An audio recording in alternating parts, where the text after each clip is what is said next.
2024년 10월 15일 화요일 오후 2시 서울가정법원 제3호 법정의 무거운 참나무 문이 천천히 열렸습니다. 가을 햇살이 높은 창문을 통해 스며들어 법정 안을 은은하게 비추고 있었죠. 햇빛은 마치 무대 조명처럼 법정 중앙의 판사석을 밝게 비추고 있었어요. 방청석에는 이미 여러 사람들이 자리를 잡고 앉아 있었는데 오늘 있을 재판에 대한 긴장감이 공기 중에 맴돌고 있었습니다. 그 중에서도 유독 눈에 띄는 두 할머니가 있었어요. 한쪽 구석에 앉은 김순이는 55세로는 다소 늙어 보이는 얼굴을 하고 있었습니다. 이마와 눈가에 깊게 패인 주름들이 그녀가 겪어온 세월의 무게를 고스란히 보여주고 있었어요.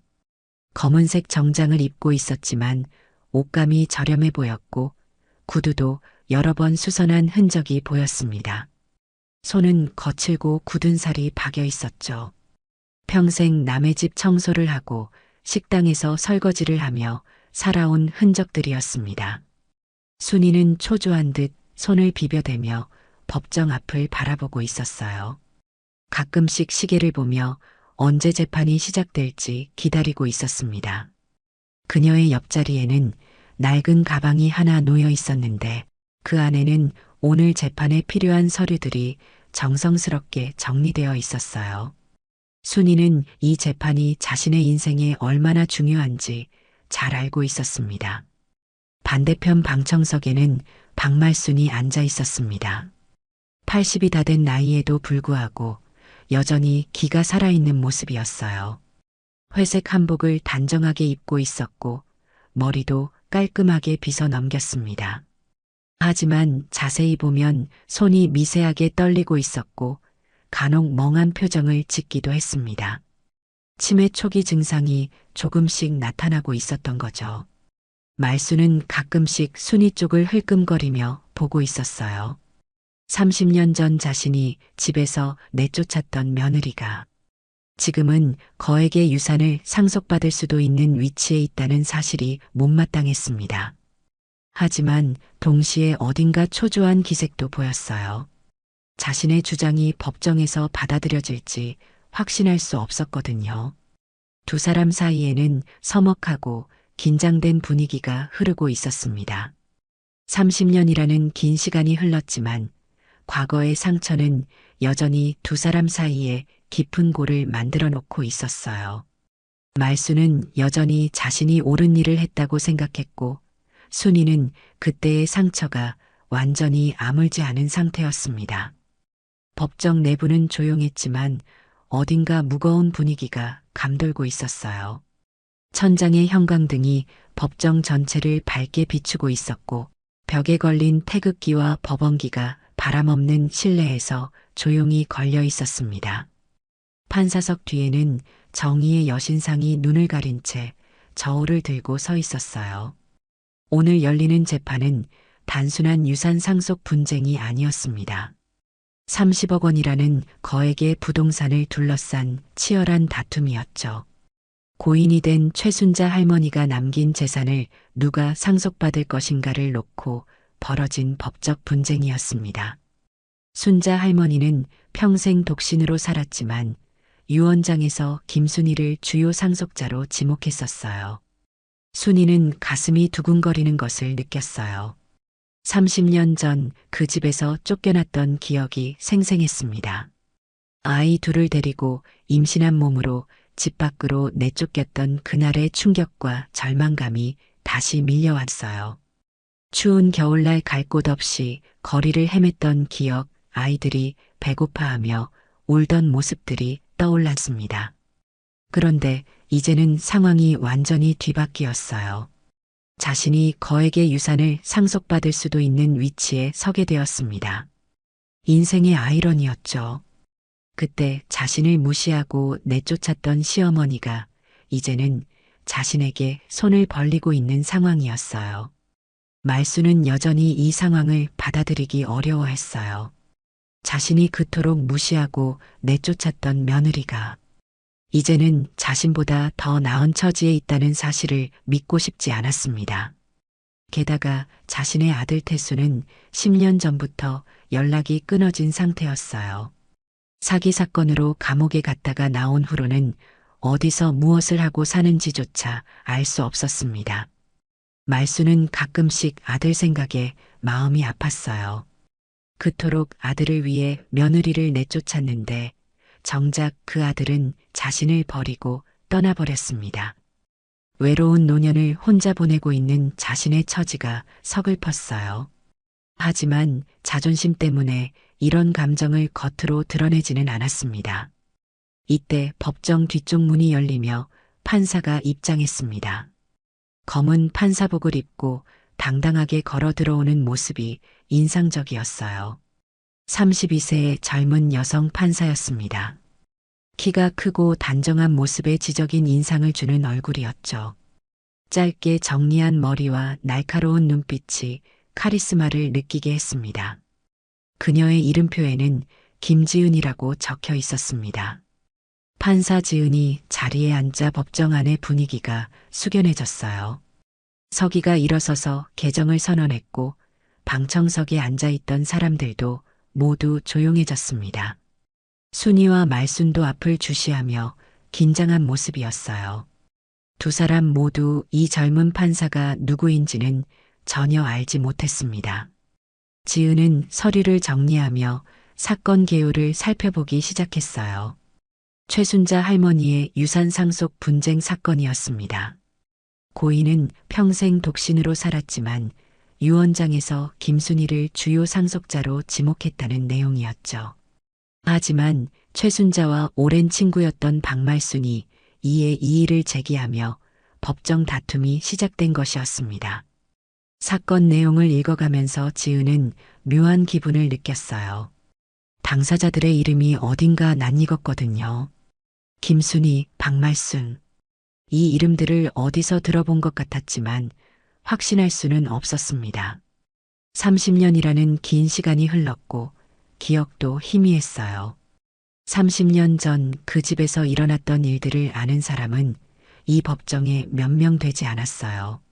하지만 운명은 참으로 기묘한 방식으로 사람들을 다시 만나게 만들었습니다. 쫓겨난 며느리와 시어머니, 그리고 그들 사이에서 태어나 자란 손녀가 30년 만에 한자리에서 만나게 된 것이었죠. 법정의 시계 바늘이 천천히 움직이고 있었습니다. 오후 2시 15분, 곧 예상치 못한 운명적 만남이 시작될 예정이었어요. 아무도 상상하지 못했던 극적인 순간들이 기다리고 있었습니다. 때는 1994년 봄이었습니다. 벚꽃이 만개한 서울의 한 동네에서 김순이는 20 중반의 어린 나이에 결혼해서 시댁에서 살고 있었어요. 남편 김태수와 결혼한 지 이제 2년이 조금 넘었죠. 신혼의 달콤함은 이미 사라지고 현실적인 문제들이 하나둘씩 나타나기 시작했습니다. 그동안 순이는 딸을 둘 낳았는데 첫째 지은이는 이제 3살, 둘째 지혜는 2살이었습니다. 두 아이 모두 건강하고 예뻤지만 시어머니 박말순에게는 불만의 대상이었어요. 아들이 아닌 딸이었기 때문입니다. 시어머니 박말순은 며느리가 아들을 낳지 못하는 것에 대해 날이 갈수록 불만이 커져갔어요. 1990년대 중반이었지만 여전히 남아선호 사상이 뿌리 깊게 남아있던 시대였습니다. 특히 주변 시댁들에서 아들을 낳은 며느리들을 보면 질투와 부러움이 컸어요. 말수는 동네 부녀의 모임에 갈 때마다 다른 시어머니들의 자랑을 들어야 했습니다. 누구네 며느리는 아들을 낳아서 집안이 화목하다. 누구네는 손자가 얼마나 똑똑한지 모른다는 이야기들이었어요. 그럴 때마다 말수는 속이 상했습니다. 말수는 틈만 나면 순이에게 잔소리를 했어요. 너는 왜 아들을 못 낳니? 우리 집안 재산은 누가 지낼 거니? 다른 집 며느리들은 다 아들 낳던데. 너만 왜 이러니? 이런 식으로 매일같이 구박을 했습니다. 순이는 참고 또 참았지만 마음속으로는 상처가 깊어져 갔어요. 순이는 나름대로 시어머니를 잘 모시려고 노력했습니다. 새벽 일찍 일어나서 식사 준비를 하고 집안 청소도 깨끗하게 했어요. 아이들도 예의 바르게 키우려고 애썼습니다. 하지만 아들을 낳지 못했다는 이유 하나만으로 모든 노력이 무시당했어요. 남편 태수는 어머니와 아내 사이에서 애매한 입장을 취했습니다. 직접적으로 순이를 나무라지는 않았지만 그렇다고 어머니를 말리지도 않았어요. 오히려 어머니의 심정을 이해한다며 순이에게 참으라고 했습니다. 순이는 남편마저 자신의 편이 되어주지 않는 현실이 더욱 서글퍼 만났어요. 1994년 가을 갑작스러운 비극이 찾아왔습니다. 시아버지가 심장마비로 세상을 떠난 것이었어요. 평소 건강하던 시아버지였는데 밭일을 하다가 갑자기 쓰러져서 병원에 도착하기도 전에 숨을 거두었습니다. 가족들에게는 큰 충격이었어요. 시아버지가 살아계실 때는 그나마 말순의 며느리에 대한 구박이 심하지 않았거든요. 시아버지가 가끔씩 말순을 말리곤 했습니다. 며느리도 가족이니까 너무 심하게 대하지 말라고, 손녀들도 귀한 것 아니냐고 중재해 주셨어요. 하지만 이제 그런 중재자가 사라져버렸습니다. 시아버지 장례를 치르고 난 후 집안 분위기는 더욱 무거워졌습니다. 말순은 남편을 잃은 슬픔과 함께 미래에 대한 불안감에 휩싸였어요. 혼자 남겨진 상황에서 며느리에 대한 불만은 더욱 커져갔습니다. 말순은 슬픔을 이기지 못하고 술을 마시기 시작했어요. 술에 취하면 말순은 더욱 거칠어졌습니다. 순이에게 화풀이를 하는 일이 잦아졌어요. 아들 못 낳는 며느리 때문에 시댁대가 끊긴다고 원망했죠. 심지어는 시아버지가 돌아가신 것도 며느리가 복이 없어서라는 말까지 했습니다. 순이는 견디기 힘들었지만 어디 하소연할 곳도 없었어요. 친정은 멀리 있었고 친정 부모님도 딸이 시댁에서 고생하는 것을 알면서도 참으라고만 했습니다. 그 시대에는 시댁에서의 고생이 당연한 것으로 여겨졌거든요. 그해 겨울, 순이는 세 번째 아이를 임신했습니다. 이번에야말로 아들을 낳기를 간절히 바랐어요. 말순도 이번엔 분명 아들일 거라며 기대를 했습니다. 잠깐이나마 집안 분위기가 밝아지는 것 같았어요. 순이는 임신 중에도 집안일을 게을리하지 않았습니다. 시어머니 눈치를 보며 조심조심 생활했어요. 몸이 무겁고 힘들어도 내색하지 않으려고 애썼습니다. 이번에는 정말 아들을 낳아서 시어머니를 기쁘게 해드리고 싶었거든요. 하지만 임신 6개월 무렵 갑작스럽게 유산이 되고 말았어요. 어느 날 갑자기 배가 아프더니 출혈이 시작되었습니다. 급히 병원에 갔지만 이미 늦었어요. 아기를 잃은 순이는 몸과 마음이 모두 무너져 내렸습니다. 병원에서 돌아온 순이를 보며 말순은 분노를 터뜨렸습니다. 아이도 제대로 지키지 못하냐며 소리를 질렀어요. 몸조리를 해야 할 순이에게 집안일까지 시켰습니다. 아기를 잃은 슬픔도 충분히 느낄 시간을 주지 않았어요. 순이는 몸과 마음이 모두 지쳐갔습니다. 잃어버린 아기에 대한 죄책감과 시어머니의 구박 사이에서 견디기 힘들었어요. 남편 태수마저 점차 냉랭해져 갔습니다. 아들을 낳지 못하는 아내에 대한 실망감이 커져갔던 거죠. 결정적인 사건은 1995년 봄에 일어났습니다. 동네 잔치가 있던 날이었어요. 말순이 술에 크게 취해서 동네 사람들이 모인 자리에서 큰 소리를 쳤습니다. 아들 못 낳는 여자는 나가야 한다고, 우리 집에서 더 이상 얼굴 보기 싫다고 소리를 질렀어요. 그 자리에 있던 사람들이 모두 쳐다볼 정도였습니다. 동네 사람들은 민망해하며 말순을 말렸지만 소용없었어요. 술에 취한 말순은 계속해서 며느리에 대한 불만을 쏟아냈습니다. 순이는 그 자리에 없었지만 이 소식은 금세 동네에 퍼졌어요. 박말순에게는 며느리를 내쫓으면서 숨기고 있던 비밀이 있었습니다. 1990년대 초 말순은 남편 몰래 부동산 투기에 손을 댔었어요. 당시 서울 강남 지역의 땅값이 급등하던 시기였죠. 정부의 신도시 개발 계획이 발표되면서 부동산 열풍이 불고 있었습니다. 말순은 친정에서 물려받은 돈을 몰래 빼내서 부동산에 투자했습니다. 처음에는 작은 땅 한 떼기부터 시작했어요. 남편에게는 친정일로 돈이 필요하다고 거짓말을 했습니다. 남편은 아내를 믿고 의심하지 않았어요. 운이 좋게도 말순이 산 땅의 가격이 몇 배로 뛰었어요. 2년 만에 투자금이 10배 가까이 불어났습니다. 말순은 이 돈을 다시 다른 부동산에 투자했고 또다시 큰 수익을 올렸어요. 몇 번의 성공적인 투자를 통해 말순은 상당한 재산을 모을 수 있었습니다. 말순은 이 사실을 남편에게조차 숨기고 있었어요. 통장도 별도로 만들어서 비밀리에 관리했습니다. 언젠가는 아들 태수에게 모든 재산을 물려주려는 계획이었어요. 며느리가 끼어들면 재산 분할이 복잡해질 수 있다고 생각했거든요. 며느리 순이를 내쫓은 것도 이런 계획의 일부였어요. 며느리가 있으면 나중에 재산 문제가 복잡해질 수 있다고 생각했거든요. 특히 아들을 낳지 못하는 며느리는 더욱 필요 없다고 여겼습니다. 말순은 순이를 내쫓고 나면 태수가 재혼해서 아들을 낳을 거라고 믿었어요. 말순의 계산은 치밀했습니다. 며느리를 내쫓고 아들과 단둘이 살면서 재산 관리를 체계적으로 하려고 했어요. 아들이 재혼해서 아들을 낳으면 그때 모든 재산을 물려주겠다는 생각이었습니다. 자신의 노후 걱정도 없을 거라고 생각했어요. 하지만 말순이 전혀 모르는 사실이 있었습니다. 아들 태수가 이미 도박에 빠져 있었다는 것이었어요. 태수는 친구들과 어울리면서 화투와 트럼프 도박을 시작했습니다.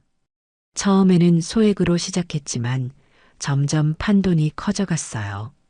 태수의 도박은 아내에 대한 불만에서 시작되었습니다. 아들을 낳지 못하는 아내, 어머니와 갈등을 빚는 상황에서 스트레스를 받았어요. 친구들과 술을 마시다가 시작한 도박이 점점 습관이 되어갔습니다. 처음에는 이기기도 하고 지기도 했어요. 하지만 점점 잃는 돈이 많아졌습니다. 태수는 잃은 돈을 되찾으려고 더 큰 돈을 걸기 시작했어요. 이것이 도박의 함정이었습니다. 한 번 빠지면 헤어나오기 어려운 늪이었어요. 순이가 집에서 쫓겨난 후 태수의 도박은 더욱 심해졌습니다. 아내와 아이들에 대한 죄책감을 도박으로 잊으려 했던 거죠. 하지만 도박은 문제를 해결해 주지 않았어요. 오히려 더 큰 문제를 만들어낼 뿐이었습니다. 몇 달이 지나자 태수의 빚이 눈덩이처럼 불어났어요. 처음에는 친구들에게 돈을 빌렸지만 나중에는 사채업자에게까지 손을 벌려야 했습니다. 이자가 복리로 불어나면서 빚은 걷잡을 수 없이 커져갔어요. 동네에서 말순과 가장 가까웠던 친구는 최순자였습니다. 순자는 말순보다 7살 많았지만 서로를 잘 이해하는 사이였어요. 두 사람은 젊은 시절부터 친구로 지내왔고 서로의 속사정을 잘 알고 있었습니다. 순자는 평소 말순의 성격을 잘 알고 있었어요. 고집이 세고 자존심이 강하지만 근본적으로는 나쁜 사람이 아니라는 것을 알고 있었죠. 하지만 남아선호 사상에 매몰되어 있는 점은 안타까워했습니다. 그래서 순자는 말순이 며느리를 내쫓은 것에 대해 여러 번 충고했어요. 며느리도 가족인데 너무 심하게 대하는 것 아니냐고, 아들 못 낳는다고 해서 내쫓을 일은 아니지 않냐고 말했습니다. 손녀들도 얼마나 귀한데 왜 그렇게 차별하느냐고 안타까워했어요. 하지만 말순은 자신의 결정이 옳다고 고집했어요. 집안의 대를 이어야 한다고, 아들 없는 집안이 어디 있느냐고 반박했습니다. 순자의 말을 듣고 있으면서도 자신의 생각을 바꾸지 않았어요. 그런데 순자는 쫓겨난 순이의 사정을 보며 마음이 아팠습니다. 어린아이 둘을 데리고 갈 곳 없이 떠도는 모습이 너무 안쓰러웠어요. 더구나 순이는 임신 중이었는데 그 상태로 집에서 쫓겨난 것이었습니다. 순자는 평생 독신으로 살아왔습니다. 젊은 시절 약혼자를 전쟁에서 잃고 나서 재혼하지 않고 혼자 살기로 결심했거든요. 대신 장사를 열심히 해서 나름대로 재산을 모았어요. 자식이 없는 순자에게는 동네 아이들이 모두 손자, 손녀 같았습니다. 특히 순이의 딸들인 지은이와 지혜는 순자에게 특별했어요. 두 아이가 자주 놀러와서 할머니라고 부르며 따랐거든요. 순자는 이 아이들을 친손녀처럼 사랑했습니다. 말수는 며느리를 내쫓고 나서 며칠간은 속이 시원했어요. 그동안 눈에 거슬렸던 며느리가 사라지니 집안이 조용해진 것 같았습니다.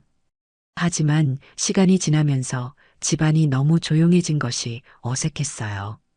그동안 손녀들의 제잘거리는 소리와 며느리의 살림 소리가 집안을 채우고 있었거든요. 이제는 아들과 단둘이 남아있으니 집안이 썰렁했습니다. 말수는 이런 감정을 인정하고 싶지 않았지만 가끔씩 손녀들이 그리웠어요. 더구나 아들 태수의 행동이 이상해지기 시작했어요. 집에 늦게 들어오고 술 냄새를 풍기며 들어오는 일이 잦아졌습니다. 물어봐도 대충 둘러대기만 했어요. 말수는 아들이 아내와 헤어진 상처 때문이라고 생각했지만 실상은 달랐습니다. 태수는 점점 더 큰 돈을 잃고 있었어요. 도박 빚을 갚기 위해 더 큰 돈을 걸었지만 악순환만 반복되었습니다. 결국 태수는 집 문서를 담보로 돈을 빌리기 시작했어요. 어머니 몰래 진행한 일이었습니다. 말순이 숨겨둔 재산의 존재를 태수는 전혀 몰랐어요. 어머니가 그런 큰 돈을 가지고 있다는 것을 상상도 못했습니다. 그래서 태수는 점점 더 깊은 수렁으로 빠져들고 있었어요. 태수의 도박빚이 발각되는 것은 시간 문제였습니다. 세월은 빠르게 흘러 2024년이 되었습니다. 30년이라는 긴 시간 동안 많은 것들이 변했어요. 그 사이 한국 사회도 크게 달렸습니다. 남아선호 사상은 많이 약해졌고 여성들의 사회 진출도 활발해졌어요. 하지만 개인들의 삶에는 여전히 상처와 아픔이 남아 있었습니다. 김태수는 결국 도박빚을 감당하지 못하고 사기 사건에 연루되어 감옥에 들어갔습니다. 2010년에 7년형을 선고받고 복역하다가 2014년에 출소했어요. 하지만 출소한 후로는 어머니와 연락을 끊고 다른 여자와 함께 살고 있었습니다. 태수는 감옥에서 나온 후 완전히 다른 사람이 되어 있었어요. 과거의 모든 것을 지우고 새로 시작하고 싶어 했습니다. 어머니에 대한 죄책감과 부담감 때문에 연락을 피했어요. 새로 만난 여자와는 사실혼 관계로 살면서 과거를 숨기고 있었습니다. 박말수는 혼자 남겨져 외로운 노년을 보내고 있었습니다. 79세가 된 말수는 치매 초기 증상이 나타나기 시작했어요. 가끔씩 기억이 흐릿해지고 같은 말을 반복하곤 했습니다. 하지만 30년 전 며느리를 내쫓은 일에 대해서는 여전히 자신이 옳았다고 생각했어요. 말순의 일상은 단조로웠습니다. 아침에 일어나서 혼자 식사하고 텔레비전을 보거나 동네를 산책하는 것이 전부였어요. 가끔 병원에 가거나 마트에서 장을 보는 것 외에는 특별한 일이 없었습니다. 친구들도 하나둘 세상을 떠나면서 더욱 외로워졌어요. 그나마 말순의 유일한 친구였던 최순자가 있어서 위안이 되었습니다. 순자는 87세의 고령에도 불구하고 정신이 또렷했어요. 두 사람은 일주일에 몇 번씩 만나서 차를 마시며 이야기를 나누었습니다. 하지만 작년 봄 순자가 갑작스럽게 세상을 떠났습니다. 평소 건강하던 순자였는데 어느 날 아침에 잠든 채로 숨을 거두었어요. 자연사였지만 말순에게는 큰 충격이었습니다. 마지막 남은 친구마저 잃게 된 것이었어요. 순자는 죽기 몇 달 전에 변호사를 불러 유언장을 작성했어요. 자신의 모든 재산을 김순희에게 물려주겠다는 내용이었습니다. 순자는 유언장에서 그 이유도 자세히 설명했어요. 김순희는 30년 동안 나를 친어머니처럼 모셔주었다. 병원에 갈 때마다 함께 해주었고, 아플 때는 밤새 간병해 주었다. 명절이나 생일 때도 항상 찾아와서 정성스럽게 챙겨주었다. 혈연 관계는 아니지만 진정한 가족이라고 생각한다. 순자가 남긴 재산은 생각보다 많았어요. 서울 시내 부동산 여러 채와 예금을 합쳐 총 30억 원 상당이었습니다. 순자는 젊은 시절 시장에서 장사를 해서 모은 돈으로 꾸준히 부동산에 투자했거든요. 그 투자가 몇십 년 만에 큰 수익을 낸 것이었습니다. 순자는 30년 동안 순이 가족을 딸처럼 돌보며 살아왔던 거죠. 순이의 딸들이 학교에 다닐 때는 학비도 대주고 필요한 것들을 모두 지원해 주었어요. 대학 등록금까지 순자가 도움을 주었습니다. 순이는 순자 할머니의 죽음에 큰 슬픔을 느꼈습니다. 생모보다도 더 각별했던 인연이었거든요. 30년 동안 순자는 순이에게 어머니 같은 존재였어요. 힘들 때마다 위로해주고 경제적으로도 많은 도움을 주었습니다. 그런데 유산 상속 소식을 듣고는 순이도 놀랐어요. 이렇게 큰 재산을 자신에게 남겨주었다는 사실이 믿기지 않았습니다. 순자 할머니가 어느 정도 재산이 있다는 것은 알고 있었지만 이 정도일 줄은 몰랐어요. 순이는 처음에는 상속을 받기를 망설였습니다. 자신이 받기에는 너무 큰 돈이라고 생각했거든요. 하지만 변호사가 순자의 유언장을 자세히 읽어주자 마음이 바뀌었어요. 순자가 진심으로 자신을 가족으로 생각했다는 것을 알 수 있었습니다. 하지만 문제가 생겼어요. 순자와 오랜 친구였던 박말순이 유산 상속에 이의를 제기한 것이었습니다. 말순은 자신이 순자와 더 오래 친구였고 마지막까지 돌봐주었다며 재산의 일부라도 자신이 상속받아야 한다고 주장했어요. 말순의 주장에는 일부 일리가 있었습니다. 정말로 순자와 50년 넘게 친구로 지냈고 순자가 아플 때 병원에 데려다 주기도 했거든요. 하지만 순자의 유언장은 명확했어요. 김순희를 주요 상속자로 지정했고 그 이유도 자세히 적어 놓았습니다. 사실 말순이 상속 분쟁을 제기한 이유는 절실함 때문이었어요. 아들과 연락이 끊어진 상황에서 혼자 살기가 힘들었습니다. 치매 증상도 조금씩 나타나고 있어서 앞으로가 걱정되었어요. 순자의 유산 중 일부라도 받을 수 있다면 노후가 조금은 안정될 것 같았습니다. 유산 분쟁은 결국 법정으로 가게 되었어요. 변호사들은 화해를 권했지만 말순이 끝까지 고집을 부렸습니다. 자신도 나이가 많고 의지할 곳 없는 상황에서 이 재산이 절실했던 거죠. 재판 날짜가 정해지고 법정에 출석하게 된 순이와 말순은 30년 만에 다시 마주하게 되었습니다. 순이는 이제 55세가 되어 세월의 흔적이 역력했지만 그래도 건강해 보였어요. 30년간 열심히 일하며 딸들을 키운 보람이 있었습니다. 반면 말순은 나이가 많이 들어 보였고 때로는 멍한 표정을 짓기도 했습니다. 혼자 사는 외로움과 치매 초기 증상이 겹쳐서 더욱 쇠약해 보였어요. 두 사람은 법정에서 만나기 전까지도 서로의 안부를 전혀 모르고 살았어요. 순이는 말순이 어떻게 지내는지 궁금하긴 했지만 먼저 연락할 용기는 없었습니다. 30년 전의 상처가 여전히 남아 있었거든요. 말순 역시 자존심 때문에 며느리에게 연락하지 않았어요. 자신이 옳은 일을 했다고 생각했기 때문에 사과할 생각도 없었습니다. 하지만 가끔씩은 손녀들이 그리웠어요. 그런데 이 유산 상속 분쟁을 담당하게 된 판사가 바로 김지은이었습니다. 순이의 큰딸이자 말순의 손녀였던 거죠. 운명의 장난이라고 할 수밖에 없었어요. 김지은 판사는 평소와 다름없이 침착하게 법정에 입장했습니다. 하지만 마음속으로는 큰 파도가 일고 있었어요. 사건 서류를 미리 검토하면서 당사자들의 이름을 확인했을 때부터 예감이 있었거든요. 방청석을 둘러보니 정말로 어머니 김순이와 할머니 박말순이 앉아 있었습니다.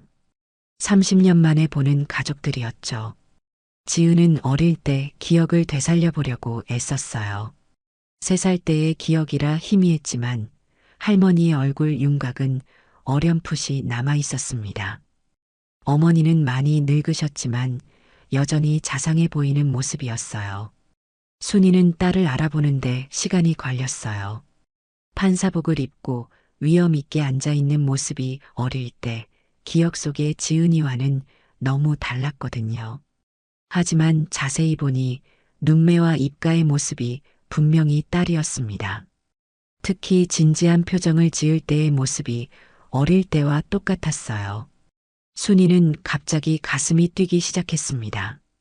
설마 하는 마음이 확신으로 바뀌어 가고 있었어요. 30년 전 그 어린 지은이가 이렇게 훌륭한 판사가 되어 있다니 믿기 어려웠습니다. 말수는 처음에는 전혀 알아보지 못했어요. 치매 증상 때문에 기억이 흐릿한 상태였습니다.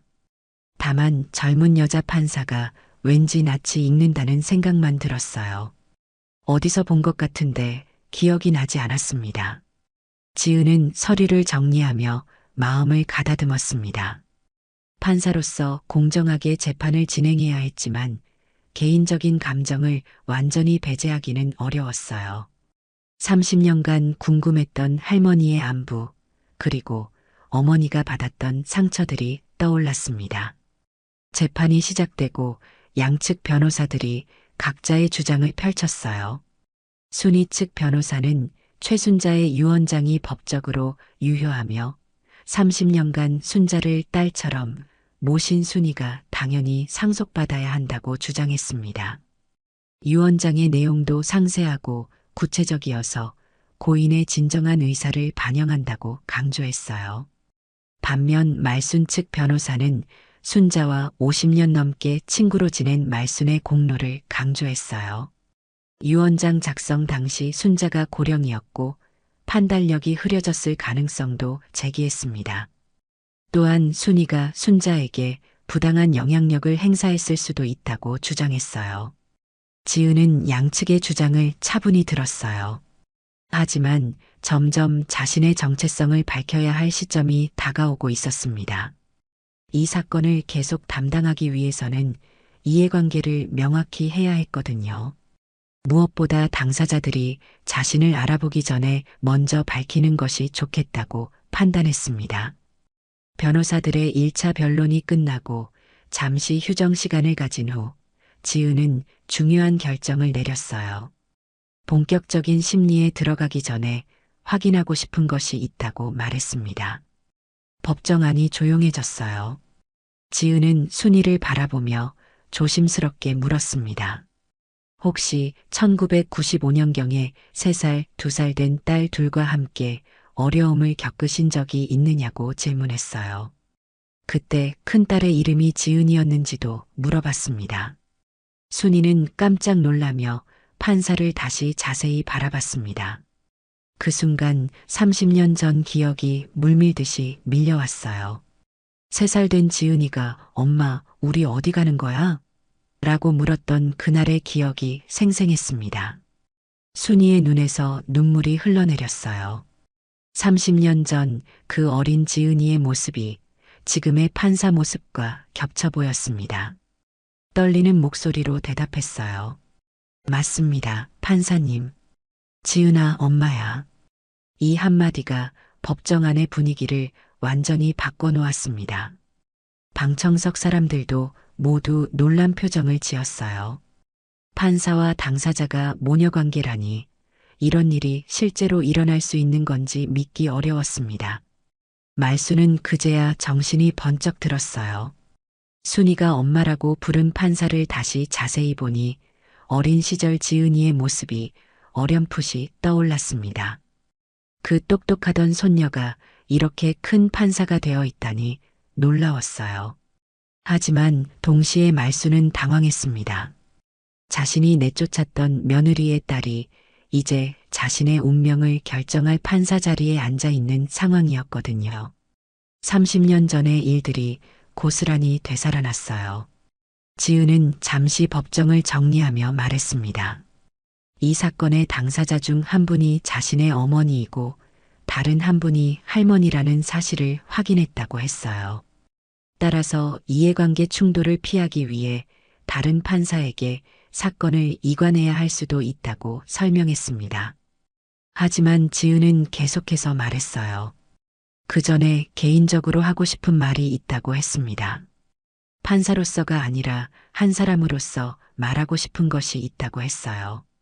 법정 안이 숨을 죽이고 지은의 말을 기다렸습니다. 30년 만에 가족 재회가 이런 형태로 이루어질 줄은 아무도 예상하지 못했어요. 김지은 판사는 잠시 마음을 정리한 후 천천히 입을 열었습니다. 법정이라는 공적인 공간에서 개인적인 이야기를 해야 하는 상황이 어색했지만 30년간 품고 있던 이야기를 할 때가 온 것 같았어요. 지은은 차분하지만 단호한 목소리로 말하기 시작했습니다. 30년 전 3살이었던 자신이 어머니, 동생과 함께 집에서 쫓겨났던 이야기부터 시작했어요. 추운 겨울날 갈 곳 없이 거리를 헤맸던 기억, 어머니가 울면서 자신들을 안아주던 모습이 아직도 생생하다고 했습니다. 순이는 딸의 말을 들으며 눈물을 흘렸어요. 그때의 아픈 기억을 딸이 아직도 간직하고 있다는 사실이 마음 아팠습니다. 지은이 겨우 3살이었는데도 그 모든 것을 기억하고 있다니 놀라웠어요. 지은은 계속해서 이야기했습니다. 최순자 할머니 댁에서 지내게 된 후의 이야기를 들려줬어요. 순자 할머니가 얼마나 자신들을 아껴주셨는지 친할머니보다 더 사랑해주셨다고 했습니다. 어머니 순이가 혼자서 세 딸을 키우기 위해 얼마나 고생했는지도 자세히 설명했어요. 새벽 4시에 일어나서 청소일을 나가고 오후에는 식당에서 일했다고 했습니다. 밤늦게 돌아와서도 아이들 숙제를 봐주고 빨래와 집안일을 했다고 했어요. 지은의 목소리에는 어머니에 대한 존경과 사랑이 가득했습니다. 그런 어려운 상황에서도 어머니는 절대 포기하지 않았다고 했어요. 아이들에게 절대 아버지나 할머니에 대한 원망을 하지도 않았다고 했습니다. 최순자 할머니가 얼마나 큰 도움을 주셨는지도 구체적으로 설명했어요. 학비뿐만 아니라 생활비, 의료비까지 모든 것을 지원해 주셨다고 했습니다. 아이들이 다른 친구들과 다르지 않게 생활할 수 있도록 세심하게 배려해 주셨다고 했어요. 지은은 자신과 동생들의 근황도 밝혔습니다. 큰딸인 자신은 판사가 되었고 둘째 지혜는 소아과 의사가 되었다고 했어요. 막내 지민은 초등학교 교사로 일하고 있다고 했습니다. 세 딸 모두 사회에서 당당하게 자신의 역할을 하고 있다고 자랑스럽게 말했어요. 이 이야기를 들은 방청석 사람들은 모두 감동했습니다.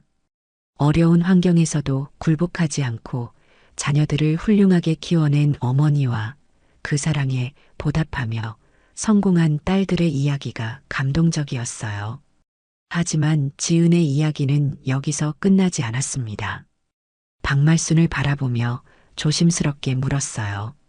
할머니가 그토록 원하시던 아들, 즉 아버지는 지금 어디에 계시는지 알고 계시냐고 물었습니다. 말순은 갑자기 얼굴이 일그러졌어요. 아들 태수에 대한 이야기를 듣는 것이 가장 아픈 부분이었거든요.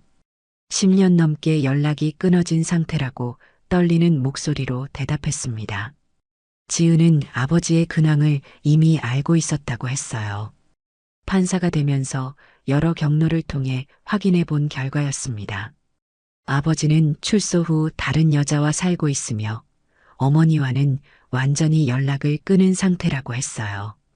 그토록 아들을 위해 며느리를 내쫓았는데 정작 그 아들은 어머니를 버리고 떠났다는 아이러니를 지적했습니다. 말수는 이 말을 들으며 깊은 상처를 받았어요. 하지만 부인할 수 없는 현실이었습니다. 지은은 또 다른 충격적인 사실을 밝혔어요. 최순자 할머니가 남기신 편지들을 읽어보니 할머니께서 30년간 어머니를 지켜보시면서 남기신 기록들이 있었다고 했습니다. 그 편지에는 순이가 얼마나 성실하고 착한 사람인지, 아이들을 얼마나 잘 키우는지 자세히 적혀 있었다고 했어요. 또한 박말순에 대한 안타까운 마음도 표현되어 있었다고 했습니다. 최순자는 편지에서 말순이 아들에게 속고 있다는 것을 알고 있었다고 했어요. 태수가 도박으로 집안을 망치고 있다는 사실도 알고 있었지만 친구인 말순에게 직접 말하기는 어려웠다고 했습니다. 순자는 편지에서 이렇게 썼다고 지은이 인용했어요.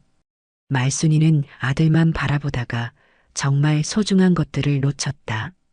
순이 같은 며느리를 두고도 모르고 내쫓았으니 얼마나 안타까운가. 진정한 효자는 순이였는데 말이다. 이 말을 들은 말수는 충격을 받았어요. 자신의 가장 친한 친구가 이런 생각을 하고 있었다는 사실이 믿기지 않았습니다. 하지만 동시에 어딘가 마음 한구석에서는 인정하고 싶은 부분도 있었어요. 지은은 마지막으로 이렇게 말했습니다. 판사로서는 법에 따라 공정하게 판결하겠지만 손녀로서는 할머니가 외롭게 지내시는 것이 안타깝다고 했어요. 가족이라는 것은 혈연만으로 되는 것이 아니라 마음으로 만들어지는 것이라고 했습니다. 지은의 이야기가 끝나자 법정안은 깊은 정적에 휩싸였습니다. 30년간 숨겨져 있던 진실들이 모두 드러나면서 모든 사람들이 충격에 빠져 있었어요. 특히 박말수는 자신이 알고 있던 모든 것이 뒤바뀐 상황을 받아들이기 어려워했습니다. 말수는 떨리는 목소리로 물었어요. 정말 태수가 도박을 했고 사기 사건까지 벌였느냐고 물었습니다. 지은은 안타까운 표정으로 고개를 끄덕였어요. 아버지의 전과 기록과 현재 상황을 모두 조사해 본 결과라고 설명했습니다. 말순에게는 더욱 충격적인 사실이 기다리고 있었어요. 지은은 조심스럽게 말했습니다. 아버지가 감옥에 있을 때도 출소한 후에도 할머니를 한 번도 찾아뵙지 않았다고 했어요. 심지어 할머니가 치매 증상을 보이고 있다는 사실도 모르고 있을 거라고 했습니다. 반면 어머니 순이는 30년 동안 최순자 할머니를 친어머니처럼 모셨다고 강조했어요. 할머니가 아프실 때마다 병원에 모시고 가고 명절 때마다 정성스럽게 음식을 해드렸다고 했습니다. 밤새 간병을 하기도 하고 외로워하실 때마다 함께 시간을 보내드렸다고 했어요. 지은은 최순자 할머니의 마지막 편지 중 일부를 더 읽어주었습니다. 나는 혈연으로는 자식이 없지만 마음으로는 순이와 그 아이들이 내 가족이다. 순이는 30년간 나를 버리지 않고 곁에 있어 주었다. 이보다 더 큰 효도가 어디 있겠는가. 순자 할머니는 편지에서 박말순에 대한 걱정도 표현했어요. 말순이가 아들만 믿고 있는데 그 아들이 어머니를 버릴까봐 걱정이다. 정작 진짜 효자는 며느리였는데 내쫓아버렸으니 얼마나 안타까운가. 이 편지 내용을 들은 말순은 눈물을 흘리기 시작했어요. 자신의 가장 친한 친구가 이런 걱정을 하고 있었다는 사실이 가슴 아팠습니다. 그리고 그 걱정이 현실이 되었다는 것이 더욱 슬펐어요. 지은은 아버지 태수의 현재 상황도 자세히 설명했습니다. 다른 여자와 동거하면서 과거를 완전히 지우고 살고 있다고 했어요. 그 여자에게도 자신의 과거나 어머니에 대한 이야기를 하지 않는다고 했습니다. 태수는 새로운 관계에서도 자녀를 두지 않았어요. 과거의 실패 때문에 가족에 대한 부담감을 갖고 있었던 것 같다고 지은이 분석했습니다. 결국 그토록 원했던 아들 대신 며느리와 손녀들이 가족의 역할을 하게 된 아이러니한 상황이었어요. 지은은 또 다른 중요한 사실을 밝혔습니다. 최순자 할머니가 유언장을 작성할 때 변호사에게 한 말들이 녹음으로 남아있다고 했어요. 그 녹음에서 순자 할머니는 이렇게 말했다고 했습니다. 나는 순이를 친딸처럼 생각한다. 30년간 나를 돌봐준 것도 고맙지만 무엇보다 그 어려운 상황에서도 절대 포기하지 않고 아이들을 훌륭하게 키운 것이 대단하다. 세 딸 모두 사회에서 인정받는 사람으로 성장했다. 이런 어머니를 둔 아이들이 얼마나 복된가. 순자 할머니는 또한 이렇게도 말했다고 했어요. 말순이에게는 미안하지만 진정한 가족은 혈연이 아니라 사랑으로 만들어지는 것이다. 순이가 내게 보여준 사랑과 정성은 친자식 이상이었다. 이런 이야기들을 들으면서 방청석의 사람들도 모두 감동했습니다. 어떤 사람들은 눈물을 흘리기도 했어요. 진정한 가족의 의미에 대해 다시 생각해 보게 되는 이야기였습니다.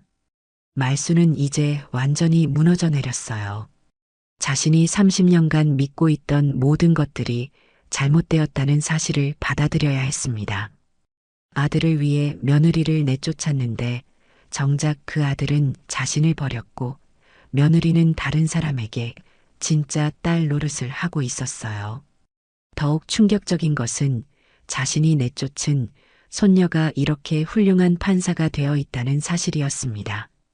그동안 자신이 얼마나 어리석었는지 깨닫게 되었어요. 지은은 판사로서 공정한 판결을 내리겠다고 말했습니다. 하지만 개인적으로는 할머니가 외롭게 지내시는 것이 안타깝다고 했어요. 가족이란 서로를 미워하고 원망하는 관계가 아니라 서로를 이해하고 용서하는 관계라고 했습니다. 순이도 이때 처음으로 입을 열었어요. 30년간 품고 있던 상처가 있지만 그래도 한때는 가족이었다고 말했습니다. 어머님도 나름대로 어려운 상황이셨을 거라고 이해한다고 했어요. 하지만 순이는 또한 분명히 말했습니다. 자신은 30년간 최순자 할머니를 친어머니처럼 모셨고 그 사랑에 보답받았다고 했어요. 이것은 돈 때문이 아니라 진정한 사랑과 정성 때문이었다고 강조했습니다. 법정의 분위기는 완전히 바뀌어 있었어요. 단순한 유산 분쟁이 아니라 가족의 의미와 사랑에 대한 깊은 성찰의 시간이 되었습니다. 30년간 숨겨져 있던 진실들이 모두 드러나면서 모든 것이 뒤바뀌었어요. 김지은 판사는 잠시 휴정을 선언하고 당사자들과 개별적으로 대화할 시간을 가졌습니다. 이런 특별한 상황에서는 법적 판결뿐만 아니라 가족 간의 화해도 중요하다고 생각했거든요. 먼저 박말순과 단둘이 대화했습니다. 말순은 이제 모든 것을 인정할 수밖에 없었어요. 30년간 자신이 옳다고 믿었던 일들이 모두 잘못되었다는 것을 깨달았습니다. 손녀 앞에서 말순은 처음으로 솔직한 마음을 털어놓았어요. 말순은 떨리는 목소리로 말했습니다. 그때는 정말 아들이 최고라고 생각했다고, 며느리보다는 아들이 중요하다고 여겼다고 했어요. 하지만 이제 보니 자신이 얼마나 어리석었는지 안다고 했습니다. 지은은 할머니의 마음을 이해한다고 말했어요. 그 시대에는 그런 생각이 당연했을 수도 있다고 했습니다. 하지만 중요한 것은 지금이라고, 아직 늦지 않았다고 위로했어요. 말수는 자신의 현재 상황도 솔직하게 털어놓았습니다. 혼자 살기가 힘들고 치매 증상도 조금씩 나타나고 있어서 불안하다고 했어요. 아들에 대한 기대도 이제 완전히 포기했다고 했습니다. 지은은 할머니에게 제안을 했어요. 법적으로는 최순자 할머니의 유언에 따라 판결하겠지만 개인적으로는 할머니를 모시고 싶다고 했습니다. 어머니와 상의해서 함께 살 방법을 찾아보자고 제안했어요. 다음으로 순이와 대화했습니다. 순이는 30년간 품고 있던 복잡한 감정을 표현했어요. 분노와 상처가 있었지만 동시에 시어머니에 대한 연민도 있었다고 했습니다. 순이는 최순자 할머니로부터 받은 사랑이 얼마나 컸는지 다시 한번 강조했어요. 그 사랑 덕분에 자신과 아이들이 이렇게 잘 살 수 있게 되었다고 했습니다. 이제는 그 사랑을 다른 사람에게도 나누어 주고 싶다고 했어요. 순이는 놀라운 제안을 했습니다. 최순자 할머니의 유산 중 일부를 박말순에게 나누어 주겠다고 했어요. 법적으로는 자신이 모두 상속받을 수 있지만 도덕적으로는 시어머니도 돌봐야 한다고 생각한다고 했습니다. 재판이 재개되고 지은 판사는 판결을 선고했습니다. 법적으로는 최순자의 유언장이 유효하므로 김순이가 주요 상속자가 된다고 했어요. 하지만 당사자들의 합의에 따라 박말순에게도 일정 부분을 배분하기로 했다고 발표했습니다. 구체적으로는 30억 원 중 25억 원은 순이가, 5억 원은 말순이 받기로 했어요. 이는 순이의 자발적인 제안에 따른 것이라고 설명했습니다. 하지만 더 중요한 것은 금전적 해결이 아니었어요. 지은은 판결문에서 이렇게 말했습니다. 가족이란 혈연만으로 이루어지는 것이 아니라 사랑과 돌봄으로 만들어지는 것입니다. 진정한 상속은 재산이 아니라 사랑을 물려주는 것입니다. 법정을 나서면서 박말순은 김순이에게 다가갔습니다. 30년 만에 처음으로 진심 어린 사과를 했어요. 순이야, 정말 미안하다고. 그때 내가 너무 어리석었다고 말했습니다. 순이는 말순의 손을 잡으며 말했어요. 어머님, 이제 다 지난 일이에요. 우리 모두 힘들었던 시간이었지만 이제는 새로 시작해봐요. 지은도 할머니의 다른 손을 잡았습니다.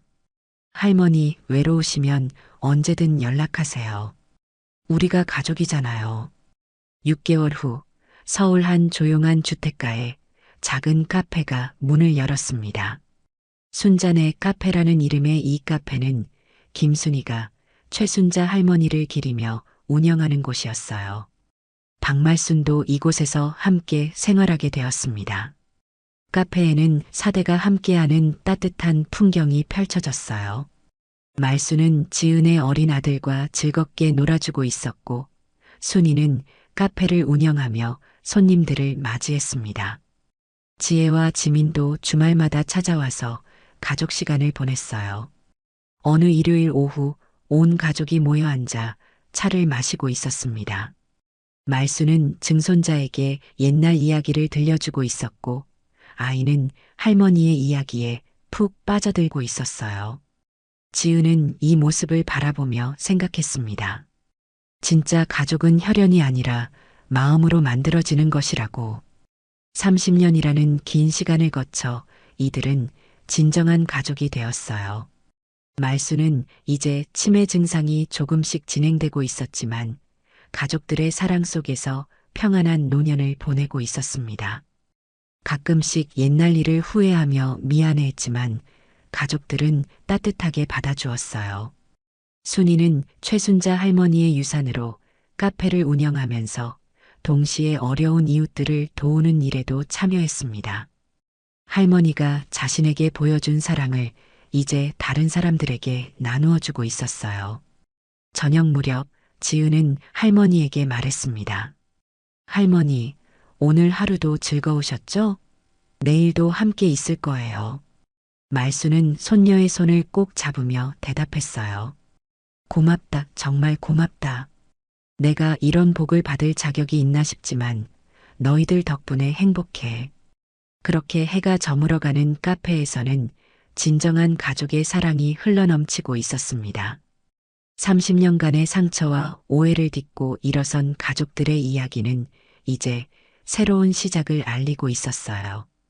때로는 가장 큰 상처가 가장 큰 사랑으로 치유된다는 것을 진정한 가족은 혈연을 넘어 마음으로 만들어진다는 것을 이들의 이야기가 보여주고 있었습니다. 오늘 이야기 어떠셨나요? 구독과 댓글, 알람 설정 잊지 마시고 소중한 댓글 하나가 정말 큰 힘이 됩니다. 시청해 주셔서 진심으로 감사드립니다.